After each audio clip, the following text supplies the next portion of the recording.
ሹፍርና ተቀጥሬ ገና የመጀመሪያ ቀኔ ነው። ሹፍርና አይደለም የመጀመሪያ፣ እዛ የተቀጠርኩበት ቦታ አለቃዬ የመጀመሪያ ነው። ሰው ከቤቱ ሄጄ ጠዋት ፒክ አድርጌው መስሪያ ቤት ልጥለው ሄድኩኝ። ከቤቱ አንስቸው ትራፊክ መብራት ላይ ቆመናል። እንደዚህ ሰው ሲሻገር ዜብራ ላይ አንድ እንስት አለፈች ማለት ነው ከኋላቸው።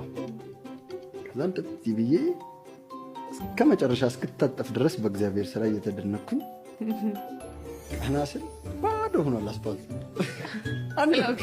አንድ መኪና የለም ከፊት ለፊቴ፣ ሁሉም ሄዷል። ለክፋት ሲሆን ከኋላ የሚቆም መኪና ሁሌ በክላክስ ያስጨንቅሻል። አላየኝ ይሆን አውቆ ይሆን ወይ ተንኮል ይሆን አላውቅም። አንድ ክላክስ ያደረገ ሰው የለም። ቸክ ቀና ስል ሆነላ አስፋልት ላይ ብቻ ያለው ውር ይላሉ መኪኖች። እንዴት ሌው አለቀ ጋቢና ነው የተቀመጠው። እንዴት ዞሬ ሌው